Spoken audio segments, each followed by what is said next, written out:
ನಮಸ್ಕಾರ ವೀಕ್ಷಕರೇ, ಧ್ರುವ ವಾಸ್ತು YouTube channel ವೀಕ್ಷಕರಿಗೆ ಸ್ವಾಗತ ಸುಸ್ವಾಗತ. ಪ್ಲಾನ್ ವೆರಿಫಿಕೇಶನ್ ಮಾಡೋಕ್ಕೋಸ್ಕರ ಒಂದು ಪ್ಲಾನ್ ಬಂದಿದೆ. ಆ ಪ್ಲಾನ್ ಯಾವ ರೀತಿ ಇದೆ, ಅದರಲ್ಲಿ ಅವರು ಮಾಡಿರುವ ತಪ್ಪುಗಳು ಏನು, ಯಾವ ರೀತಿ ಬದಲಾವಣೆಗಳು ಮಾಡ್ಕೋಬೇಕು ಅನ್ನೋದನ್ನ ಇವತ್ತು ಈ ಪ್ಲಾನಿನಲ್ಲಿ ನಿಮಗೆ ಕೆಲವು ಏನು ತಪ್ಪುಗಳನ್ನು ಮಾಡಿಕೊಂಡಿದ್ದಾರೆ ಅನ್ನುವುದನ್ನ ನಾನು ನಿಮಗೆ ವಿವರವಾಗಿ ತಿಳಿಸುತ್ತಿದ್ದೇನೆ. ಇದು 30-40 ಸೈಟು. ಈ ಸೈಟಿನಲ್ಲಿ ಇದು ಪೂರ್ವಕ್ಕೆ ರೋಡ್ ಇದೆ, ಇದು ಪಶ್ಚಿಮ ದಿಕ್ಕು, ನಂತರ ಇದು ಉತ್ತರ, ಇದು ದಕ್ಷಿಣ. ಈ 30-40 ಸೈಟಲ್ಲಿ ಇವರು 3 ಫ್ಲೋರ್ ಬಿಲ್ಡಿಂಗ್ ಕಟ್ತಾ ಇದ್ದಾರೆ. ಗ್ರೌಂಡ್ ಫ್ಲೋರ್ ಅಲ್ಲಿ ಪಾರ್ಕಿಂಗು ಪ್ಲಸ್ ಒಂದು ಸಿಂಗಲ್ ಬೆಡ್ರೂಮ್ ಕಟ್ತಾ ಇದ್ದಾರೆ. ನಂತರ ಸೆಕೆಂಡ್ ಫ್ಲೋರು, ಫಸ್ಟ್ ಫ್ಲೋರು ಮತ್ತೆ ಸೆಕೆಂಡ್ ಫ್ಲೋರ್ ಅಲ್ಲಿ ಡ್ಯೂಪ್ಲೆಕ್ಸ್ ಆಗಿ ಮಾಡಿಕೊಂಡು ಅವರು ವಾಸಿಸುವಂತ ಮನೆಯನ್ನು ಕಟ್ಟಿಕೊಳ್ಳುವಂತ ಒಂದು ಇದು ಪ್ಲಾನು.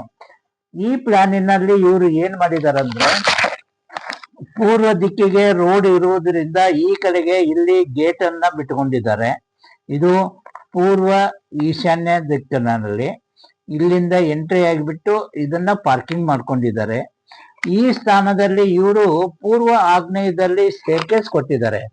ಬಟ್ ಈ ಸ್ಟೇರ್ಕೇಸ್ ಯಾವ ರೀತಿ ಕೊಟ್ಟಿದ್ದಾರೆ ಅಂತಂದ್ರೆ, ಇಲ್ಲಿ ನೆಕ್ಸ್ಟ್ ಫ್ಲೋರ್ ಅಲ್ಲಿ ಮನೆಗೆ ಟಚ್ ಆಗಿ ಬರುವ ಹಾಗೆ ಇದು ಸ್ಟೇರ್ಕೇಸ್ ಕೊಟ್ಟಿದ್ದಾರೆ. ಇಲ್ಲಿ ಯಾವ ರೀತಿ ಬರ್ಬೇಕಂದ್ರೆ, ನಾವು ಮನೆಗೆ ಟಚ್ ಆಗಿಬಿಟ್ಟು ಗ್ಯಾಪ್ ಬರಬೇಕು. ಈ ಸ್ಥಾನದಲ್ಲಿ ಯಾವುದೇ ರೀತಿ ಬ್ಲಾಕ್ ಆಗಬಾರ್ದು. ಇದನ್ನ ಬಿಟ್ಟು ನಾವು ಮೇಲ್ಗಡೆಯಿಂದ ಹತ್ತಬೇಕಾದ್ರೆ ಈ ಕಡೆಯಿಂದ ಹತ್ತಿಬಿಟ್ಟು ಮೇಲ್ಗಡೆ ಹೋಗುವ ಹಾಗೆ ಮಾಡಿಕೊಂಡಾಗ ಇಲ್ಲಿ ಅಗ್ನಿ ಮೂಲೆ ತೊಂದರೆಯನ್ನ ನಾವು ಕಂಟ್ರೋಲ್ ಮಾಡಿದಂಗ ಆಗತ್ತೆ. ನಂತರ ಅದಲ್ಲದೆ ಈ ಸ್ಥಾನಗಳಲ್ಲಿ ನಾವು ಈ ಸ್ಟೇರ್ಕೇಸ್ಗಳನ್ನ ಕೊಡಬೇಕಾದ್ರೆ ನಾವು ಎಷ್ಟು ಮೆಟ್ಲುಗಳನ್ನ ಹತ್ತುತ್ತೇವೋ ಅದೇ ರೀತಿ ರಿಟರ್ನ್ ಆಗಿ ಅಷ್ಟೇ ಮೆಟ್ಲುಗಳನ್ನ ಈ ಭಾಗಕ್ಕೆ ಹತ್ತಿದಾಗ ಇಲ್ಲಿ ನಮಗೆ ಅನುಕೂಲತೆಗಳು ಜಾಸ್ತಿ ಇರುತ್ತೆ. ಈ ರೀತಿ ಇದ್ದಾಗ ನಾವು ಎಷ್ಟೇ ಕಷ್ಟ ಬಿದ್ದು ಕೆಲಸ ಮಾಡಿದಾಗ ನಮ್ಮ ದುಡಿಮೆಗೆ ತಕ್ಕಂತೆ ಪ್ರತಿಫಲ ನಮಗೆ ಸಿಗ್ತಾ ಇರಲ್ಲ. ಅದಲ್ಲದೆ ಈ ಸ್ಥಾನ ಬ್ಲಾಕ್ ಆದಾಗ ಇಲ್ಲಿ ಹೆಣ್ಣು ಮಕ್ಕಳಿಗೆ ತುಂಬಾ ತೊಂದರೆಗಳಾಗ್ತವೆ.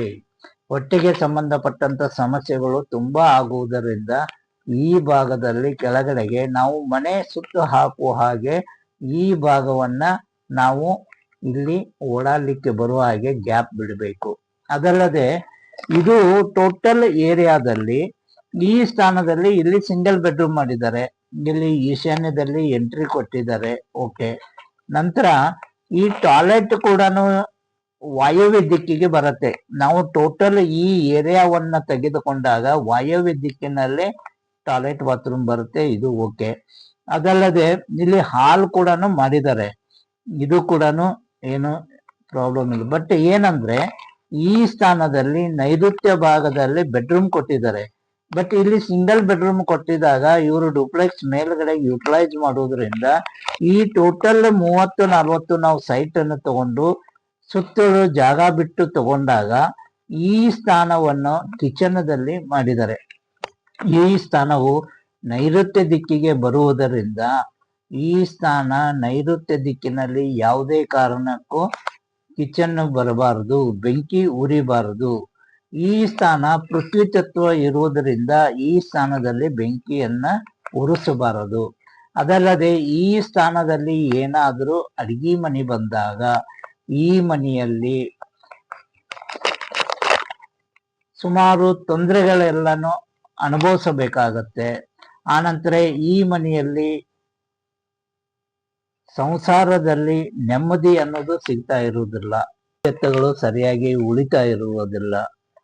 ಮತ್ತು ಈ ಸ್ಥಾನದಲ್ಲಿ ಹೆಣ್ಣು ಮಕ್ಕಳಿಗೆ ತುಂಬಾ ಚಂಚಲತೆಗಳು ಜಾಸ್ತಿ ಬರುತ್ತವೆ ಈ ಸ್ಥಾನದಲ್ಲಿ.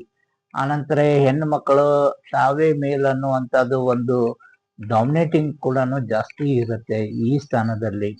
ಮತ್ತು ಕೆಲಸ ಕಾರ್ಯಗಳಲ್ಲಿ ಉದ್ಯೋಗಗಳಲ್ಲಿ ಪ್ರಗತಿಗಳನ್ನ ಕಾಣ್ತಾ ಇರುವುದಿಲ್ಲ. ಆ ರೀತಿ ಸಮಸ್ಯೆ ಈ ಸ್ಥಾನದಿಂದ ಆಗುವುದರಿಂದ ಯಾವುದೇ ಕಾರಣಕ್ಕೂ ಈ ಸೈಟಿನ ಅಥವಾ ಈ ಜಾಗದ ನೈಋತ್ಯ ದಿಕ್ಕಿನಲ್ಲಿ ಯಾವುದೇ ಕಾರಣಕ್ಕೂ ಇಲ್ಲಿ ಅಗ್ನಿ ಅಥವಾ ಅಡಿಗೆ ಮನೆಯನ್ನು ಬರಬಾರದು. ಇದು ಗ್ರೌಂಡ್ ಫ್ಲೋರ್ ಅಲ್ಲಿ ಇರುವಂತದ್ದು ಪಾರ್ಕಿಂಗ್ ಮತ್ತು ಸಿಂಗಲ್ ಬೆಡ್ರೂಮ್ ಮನೆಯ ಇದು ವಿಶ್ಲೇಷಣೆ. ಇದನ್ನ ಸ್ವಲ್ಪ ಬದಲಾವಣೆ ಮಾಡಿಕೊಳ್ಳಲು ಅವರಿಗೆ ತಿಳಿಸಿದ್ದೇನೆ. ಅದರ ಪ್ರಕಾರ ಈ ಪ್ಲಾನವನ್ನ ತಿದ್ದಿಬಿಟ್ಟು ಕೊಟ್ಟಿದ್ದೇನೆ. ಅದರ ಪ್ರಕಾರ ಅವರು ಮಾಡಿಕೊಳ್ಳುತ್ತೇನೆ ಅಂತ ಹೇಳಿದ್ದಾರೆ.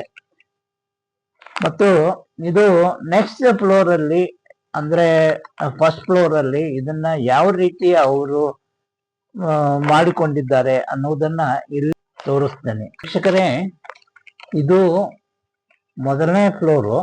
ಈ ಫ್ಲೋರ್ ಅಲ್ಲಿ ಫಸ್ಟ್ ಫ್ಲೋರ್ ಅಲ್ಲಿ ಇದು ಸ್ಟೇರ್ ಕೇಸ್ ಇದೇ ರೀತಿ ಕಂಟಿನ್ಯೂ ಮಾಡಿದ್ದಾರೆ. ಬಟ್ ಈ ಸ್ಟೇರ್ ಕೇಸ್ ಅನ್ನ ನಾವು ಯೂ ಟರ್ನ್ ಆಗಿ ಇಲ್ಲಿ ಜಾಗ ಬಿಟ್ಕೊಂಡ್ಬಿಟ್ಟು ಯೂ ಟರ್ನ್ ಕೊಟ್ಕೊಂಡ್ಬಿಟ್ಟು ಅದನ್ನು ಉಪಯೋಗ ಮಾಡಿದ್ರೆ ತುಂಬಾ ಅನುಕೂಲತೆಗಳು ಜಾಸ್ತಿ ಇರುತ್ತವೆ.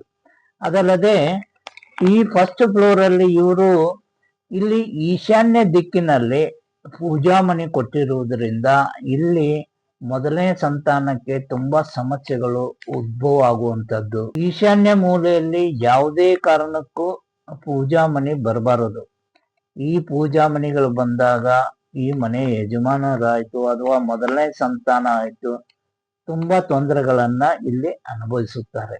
ಅದಲ್ಲದೆ ಇಲ್ಲಿ ಪೂರ್ವ ದಿಕ್ಕು, ಈಶಾನ್ಯ ಮತ್ತು ಪೂರ್ವ ದಿಕ್ಕು ಇಲ್ಲಿ ಕಟ್ಟಾಗಿರುವುದರಿಂದ ಈ ಸ್ಥಾನವನ್ನ ಸರಿಯಾಗಿ ಸ್ಕ್ವೇರ್ ಆಗಿ ತೆಗೆದುಕೊಂಡಾಗ ಇಲ್ಲಿ ಪೂರ್ವ ದಿಕ್ಕು ಕಟ್ಟಾದಾಗ ಮನೆ ಯಜಮಾನನ ಮೇಲೆ ತುಂಬಾ ಪ್ರಭಾವವನ್ನು ಬೀರುತ್ತದೆ.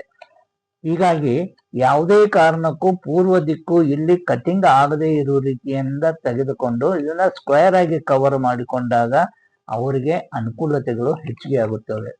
ಅದಲ್ಲದೆ ಇಲ್ಲಿ ಆಗ್ನೇಯ ದಿಕ್ಕಿಗೆ ನಾವು ಬಂದಾಗ ಆಗ್ನೇಯ ದಿಕ್ಕಿನಲ್ಲಿ ಕಿಚನ್ ಇಟ್ಟಿದ್ದಾರೆ, ಇದು ಓಕೆ. ಅದೇ ಈ ರೂಮಿನ ಈಶಾನ್ಯ ದಿಕ್ಕಿನಲ್ಲಿ ಕೊಟ್ಟಿದ್ದಾರೆ, ಇದು ಕೂಡ ಉತ್ತಮ. ಆದ್ರೆ ಇಲ್ಲಿ ದಕ್ಷಿಣ ಆಗ್ನೇಯದಲ್ಲಿ ಯುಟಿಲಿಟಿ ಕೊಟ್ಟಿದ್ದಾರೆ. ಇಲ್ಲಿ ಯಾವುದೇ ಕಾರಣಕ್ಕೂ ಯುಟಿಲಿಟಿ ಬರಬಾರದು. ಅದಲ್ಲದೆ ಇದು ದಕ್ಷಿಣ ಆಗ್ನೇಯ ದಿಕ್ಕು ಇಲ್ಲಿ ಕಟ್ಟಾಗಿರುವುದರಿಂದ ಈ ಮನೆಯಲ್ಲಿ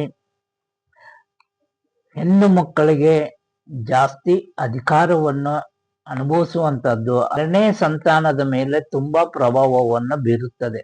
ಸಪೋಸ್ ಒಂದು ವೇಳೆ ಹೆಣ್ಣು ಮಕ್ಕಳು ಮದುವೆ ಆಗಿ ಹೋದರೂ ಕೂಡ ಈ ಸ್ಥಾನದಲ್ಲಿ ಕಟ್ಟಾದಾಗ ಆ ಮನೆಯಲ್ಲಿ ಹೋದ ಮನೆಗೆ ಗಂಡನ ಮನೆಯಲ್ಲಿ ಆ ಹೆಣ್ಣು ಮಗಳು ನೆಮ್ಮದಿಯಾಗಿ ಇರಲಿಕ್ಕೆ ಆಗಲ್ಲ.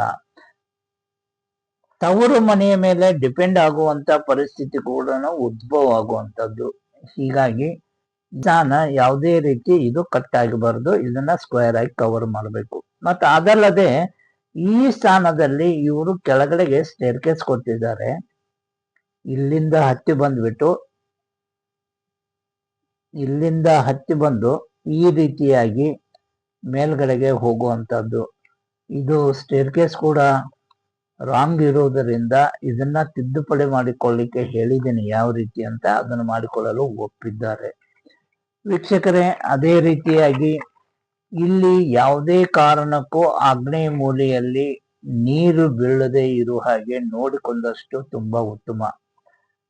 ಈ ಸ್ಥಾನದಲ್ಲಿ ಯಾವುದೇ ರೀತಿಯಾಗಿ ಗಲೀಜಾಗುವಂಥದ್ದು, ತೊಳೆಯುವಂಥದ್ದಾಗಬಹುದು, ಯುಟಿಲಿಟಿ ಬಟ್ಟೆಗಳನ್ನ ವಾಶ್ ಮಾಡುವಂಥದ್ದು, ಪಾತ್ರೆಗಳನ್ನ ತೊಳೆಯುವಂಥ, ಇದೇ ರೀತಿ ಯಾವುದೇ ರೀತಿಯಾಗಿ ಇಲ್ಲಿ ನೀರಿನ ಉಪಯೋಗ ಅನ್ನೋದು ಆಗಬಾರ್ದು. ಆ ರೀತಿ ಇಲ್ಲಿ ಮಾಡಿದಾಗ ಈ ಮನೆಯಲ್ಲಿ ಸ್ವಲ್ಪ ನೆಮ್ಮದಿಯಾಗಿ ಇರಲಿಕ್ಕೆ ಅನುಕೂಲ. ಅದೇ ರೀತಿ ಇಲ್ಲಿ ಸ್ಟೇರ್ ಕೇಸ್ ಕೂಡ ಕೊಟ್ಟಿದ್ದಾರೆ. ಇದು ದಕ್ಷಿಣ ಭಾಗದಲ್ಲಿ ಸ್ಟೇರ್ ಕೇಸ್ ಬರುತ್ತದೆ. ಇದು ದಕ್ಷಿಣ ಭಾಗದ ಮಧ್ಯ ಭಾಗದಲ್ಲಿ ಸ್ಟೇರ್ ಕೇಸ್ ಬಂದಿದೆ. ಅದಲ್ಲದೆ ನೈಋತ್ಯದಲ್ಲಿ ಬೆಡ್ರೂಮ್ ಕೊಟ್ಟಿದ್ದಾರೆ, ಮಾಸ್ಟರ್ ಬೆಡ್ರೂಮು. ಇದು ಕೂಡ ಅನುಕೂಲ. ಬಾಗಿಲು ಕೂಡ ಒಳ್ಳೆಯದಾಗಿ ಕೊಟ್ಟಿದ್ದಾರೆ. ಅದೇ ರೀತಿ ಇದು ಈಶಾನ್ಯ ಭಾಗ ಮತ್ತು ಉತ್ತರ ಭಾಗವನ್ನು ಪೂರ್ತಿಯಾಗಿ ಫ್ರೀ ಆಗಿ ಬಿಟ್ಟು ಇಲ್ಲಿ ಹಾಲ್ ಮಾಡಿಕೊಂಡಿದ್ದಾರೆ. ಇಲ್ಲಿ ಉತ್ತಮ, ಯಾವುದೇ ರೀತಿ ತೊಂದರೆಗಳಿಲ್ಲ. ಇಲ್ಲಿ ಹಾಲನ್ನ ಮಾಡ್ಕೋಬಹುದು. ಅದೇ ರೀತಿ ಇವರು ಸೆಕೆಂಡ್ ಫ್ಲೋರ್ ಅಲ್ಲಿ ಯಾವ ರೀತಿ ಮಾಡಿಕೊಂಡಿದ್ದಾರೆ ಅನ್ನೋದನ್ನ ಇಲ್ಲಿ ನೋಡೋಣ. ವೀಕ್ಷಕರೇ, ಇದು 2ನೇ ಫ್ಲೋರ್ ಅಲ್ಲಿ ಇದು ಡೂಪ್ಲೆಕ್ಸ್ ಆಗಿ ಮಾಡಿಕೊಂಡಿರುವಂತ ಮನೆ ಇದು. ಇಲ್ಲಿ ಡಿಗ್ರಿ ಚೆನ್ನಾಗಿದೆ, ಯಾವುದೇ ರೀತಿ ತೊಂದರೆಗಳಿಲ್ಲ. ಆನಂತರ ಇಲ್ಲಿಂದ ಮೇಲ್ಗಡೆ ಬಂದ ಆದ್ಮೇಲೆ ಇದು ಹಾಲ್ ಮಾಡ್ಕೊಂಡಿದ್ದಾರೆ. ಆನಂತರ ಇಲ್ಲಿ 2ನೇ ಫ್ಲೋರ್ ಅಲ್ಲಿ ಈಶಾನ್ಯ ದಿಕ್ಕಿನಲ್ಲಿ ಇಲ್ಲಿ ಒಂದು ಬೆಡ್ರೂಮ್ ಮಾಡ್ಕೊಂಡಿದ್ದಾರೆ, ಚಿಲ್ಡ್ರನ್ಸ್ ಬೆಡ್ರೂಮ್ ಮಾಡ್ಕೊಂಡಿದ್ದಾರೆ, ಸ್ಟಡಿಗಾಗಿ ಬೆಡ್ರೂಮ್ ಮಾಡ್ಕೊಂಡಿದ್ದಾರೆ. ಈಶಾನ್ಯ ಭಾಗದಲ್ಲಿ ಯಾವುದೇ ರೀತಿ ಬೆಡ್ರೂಮ್ಗಳು ಬರಬಾರ್ದು. ಆನಂತರ ಈ ಸ್ಥಾನದಲ್ಲಿ ಇದು ಸಪೋಸ್ ಇವರು ಏನಾದರೂ ರೂಮ್ ಮಾಡಿದ್ರು ಕೂಡ ಇದು ಓಪನ್ ಆಗಿರ್ಬೇಕು, ಯಾವುದೇ ರೀತಿ ಇಲ್ಲಿ ಕ್ಲೋಸ್ ಆಗಿರಬಾರ್ದು. ಆನಂತರ ಇದು ಈ ರೂಮಿಗೆ ನೈಋತ್ಯ ದಿಕ್ಕಿಗೆ ಬಾಗಿಲನ್ನು ಕೊಟ್ಟಿದ್ದಾರೆ, ಇದು ಕೂಡ ತಪ್ಪು. ಈ ಪೂರ್ತಿ ಗೋಡೆಯನ್ನು ರಿಮೂವ್ ಮಾಡಿಬಿಟ್ಟು ಇದನ್ನ ಹಾಲಿಗಾಗಿ ಅನುಭವಿಸುವಂತದ್ದು ಆಗ್ಬೇಕು. ಈ ಆಗ್ನೇಯ ಮೂಲೆಯಲ್ಲಿ ಒಂದು ಬೆಡ್ರೂಮ್ ಕೊಟ್ಟಿದ್ದಾರೆ. ಈ ಬೆಡ್ರೂಮು ಇಲ್ಲಿ ಅಟ್ಯಾಚ್ ಬೆಡ್ರೂಮ್ ಕೊಟ್ಟಿದ್ದಾರೆ.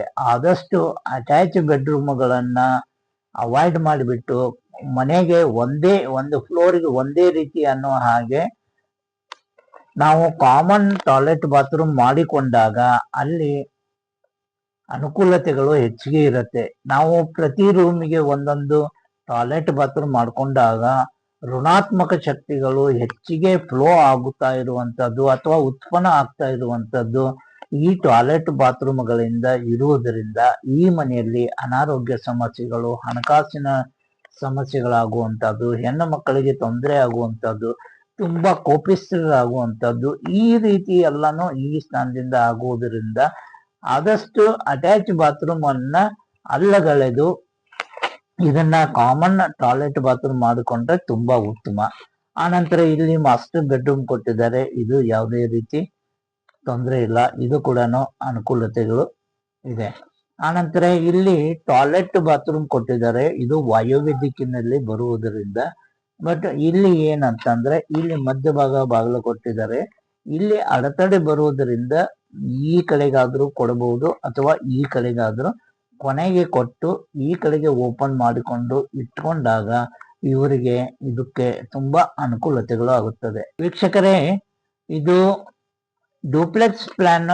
ಇವತ್ತು ಯಾವ ಪ್ಲಾನ್ಗಳಲ್ಲಿ ಏನು ತೊಂದರೆಗಳಿದೆ, ಅದನ್ನ ಯಾವ ರೀತಿ ತಿದ್ದುಪಡಿ ಮಾಡಿಕೊಳ್ಳಬೇಕು ಅನ್ನುವುದನ್ನ ತಮಗೆ ಈ ಪ್ಲಾನ್ ಅಲ್ಲಿ ಇರುವಂತ ತಪ್ಪುಗಳನ್ನು ನಿಮಗೆ ತೋರಿಸಿದ್ದೇನೆ. ಅದನ್ನು ನಿಮ್ಮಲ್ಲಿ ಅದೇ ರೀತಿ ಏನಾದರೂ ತಪ್ಪುಗಳು ಇದ್ದರೆ ಅದನ್ನು ತಿದ್ದಿಕೊಂಡು ಒಳ್ಳೆ ಜೀವನವನ್ನು ಸಾಗಿಸಿರಿ. ಇವತ್ತಿನ ಈ ಸಂಚಿಕೆಯನ್ನ ಇಲ್ಲಿಗೆ ಮುಗಿಸುತ್ತಿದ್ದೇನೆ. ಇನ್ನೊಂದು ಸಂಚಿಕೆಯೊಂದಿಗೆ ನಿಮ್ಮ ಜೊತೆಗೆ ಬರುತ್ತೇನೆ. ಅಲ್ಲಿವರೆಗೂ ಧನ್ಯವಾದಗಳು. ನಮಸ್ಕಾರ.